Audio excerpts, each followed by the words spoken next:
Good morning again, folks. This is the Word for Today, Part 4. The Word for Today, Part 4. And this is 4:58 in the morning right now. And this is the word He gave to me at 3:54 in the morning. And this is Jeremiah 1:10. Uproot and tear down, to destroy and overthrow, to build and to plant. See, I have this day set over you the nations and over the kingdoms, to root out and to pull down, to destroy and to throw down, to build and to plant. Also, Jeremiah chapter 31, verse 28. Okay, Jeremiah chapter 31, verse 28. And it shall come to pass that as I have watched over them, to pluck up, to break down, to throw down, to destroy, and to afflict, so I will watch over them, to build and to plant, says the Lord.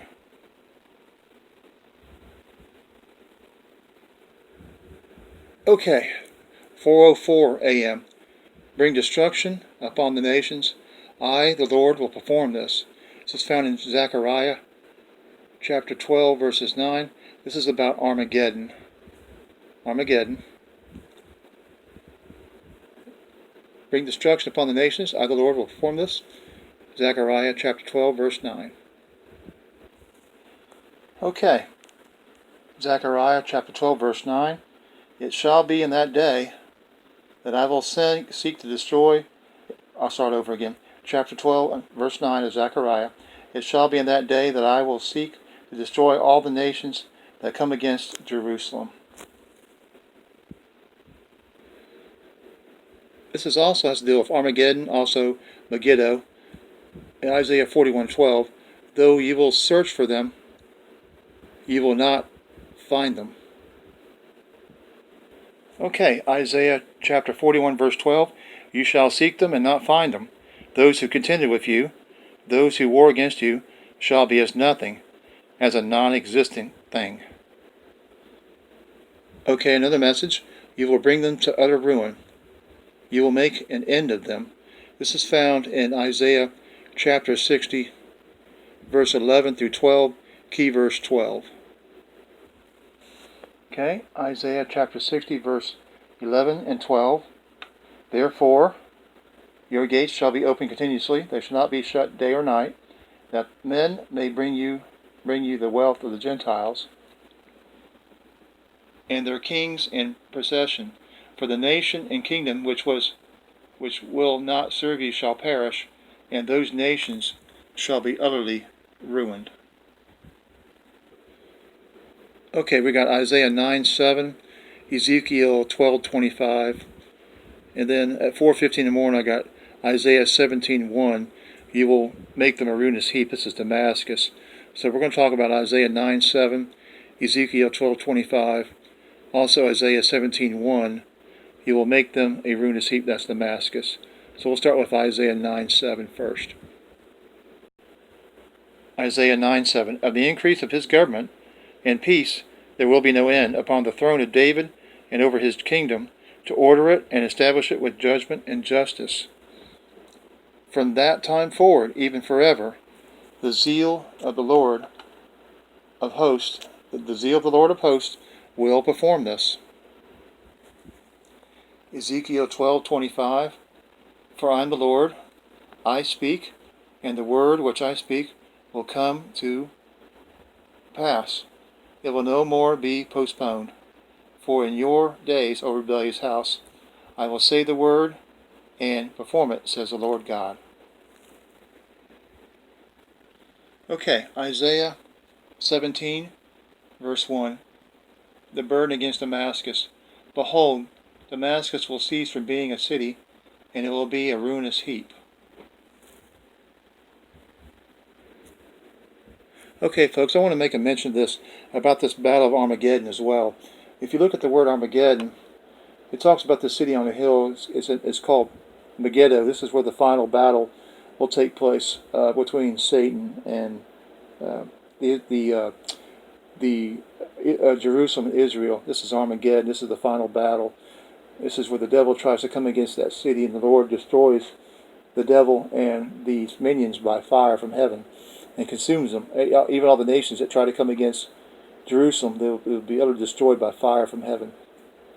This Armageddon, which is Megiddo, and if you look at Megiddo really closely, you see Gideon in there too. It's like Giddo and Gideon are almost the same word or same term. So you got Armageddon, and Armageddon comes from Megiddo, and Megiddo is also like Gideon is like a precursor to Megiddo, which is also Armageddon. So we're going to talk about Gideon in the 300. So it's almost like the same names, just differences. So they have this battle of Gideon, and for the Lord and Gideon. This is found in Judges chapter 7, verse 20. So we're going to talk about the battle of Gideon. This is the Gideon and the 300 men. This is found in Judges chapter 7, verse 15 through chapter 8 through 21. And this is going to close out part 4 for today, for the word for today. So we're going to look at Judges 7:20, and I'm just going to go ahead and read it from 7:15 through 8:21, all inclusive with chapter 7, verse 20. Okay, starting in Judges 7, chapter 7, verse 15 through chapter 8 through 21. So verse 15, and so it was when Gideon heard the telling of the dream and its interpretation that he worshipped, he returned to the camp of Israel and said, Arise, for the Lord has delivered the camp of Midian into your hand. Then he divided the 300 men into 3 companies, and he put a trumpet into every man's hand with empty pitchers and torches inside the pitchers. And he said to them, Look at me and do likewise. Watch, and when I come to the edge of the camp, you shall do as I do. When I blow the trumpet, and I and all who are with me, then you also blow the trumpets on every side of the whole camp, and say, The sword of the Lord and of Gideon. So Gideon and the 100 men who were with him came into the outpost of the camp at the beginning of the middle watch, just as they had posted the watch, and they blew the trumpets and broke the pitchers that were in their hands. Then the 3 companies blew the trumpets and broke the pitchers. They held their torches in their left hands, and the trumpets in their right hands for blowing, and they cried, The sword of the Lord and of Gideon. And every man stood in his place all around the camp, and the whole army ran and cried and fled. When the 300 blew the trumpets, the Lord set every man's sword against his companion throughout the whole camp, and the army fled to Beth Acacia toward Zerah, as far as the border of Abel, I believe it's Abel Meholah by Tabith. And the men of Israel gathered together from Naphtali, Asher, and all Manasseh, and pursued the Midianites. Then Gideon sent messengers throughout all the mountains of Ephraim, saying, Come down against the Midianites, and seize for them the watering places as far as Beth Barah and the Jordan. And all the men of Ephraim gathered together and seized the watering places as far as Beth Barah and the Jordan. And they captured 2 princes of the Midianites, Oreb and Zeb. Excuse me. They killed Oreb at the rock of Oreb, and Zeb they killed at the wine press of Zeb. They pursued Midian and brought the heads of Oreb and Zeb to Gideon on the other side of the Jordan. Okay. Now the men of Ephraim and said to him, What have you done this to us by not calling us when you went to fight with the Midianites? And they reproved him sharply. So he said to them, What have I done now in comparison with you? Is not the gleaning of the grapes of Ephraim better than the vintage of Abiezer? God has delivered into your hands the princes of Midian, Oreb, and Zeb. And what was I able to do in comparison with you? Then their anger toward him subsided when he said that. When Gideon came to the Jordan, he and the 300 men who were with him crossed over, exhausted but still in pursuit. Then he said to the men of Succoth, Please give loaves of bread to the people who follow me, for they are exhausted, and I am pursuing Zebah and Zumana. kings of Midian. And the leaders of Succoth said, Are the hands of Zeboth and Zalmunna now in your hand, that we should give bread to your army? So Gideon said, For this cause, when the Lord has delivered Zebah and Zalmunna into my hand, then I will tear your flesh within the thorns of the wilderness and with briars. Then he went up from there to Peniel, and spoke to them in the same way, and the men of Peniel answered him as the men of Succoth answered. So he also spoke to the men of Peniel, saying, When I come back in peace, I will tear down this tower. Now Zebah and Zalmunna were at Karkor, and their armies with them, about 15,000, all who were left of the army of the people of the east, for 120,000 men who drew the sword had fallen. Then Gideon went up by the road of those who dwell in the tents on the east of Nobath and Jogbehah, and attacked the army while the camp felt secure. When Zebah and Zalmunna fled, he pursued them, and he took the 2 kings of Midian, Zebah and Zalmunna, and routed the whole army.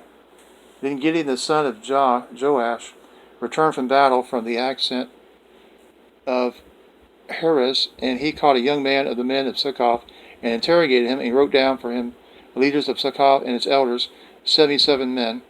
And he came to the men of Succoth and said, Here are Zebah and Zalmunna, about whom you ridiculed me, saying, Are the hands of Zebah and Zalmunna now in your hand, that we should give bread to your weary men? Okay.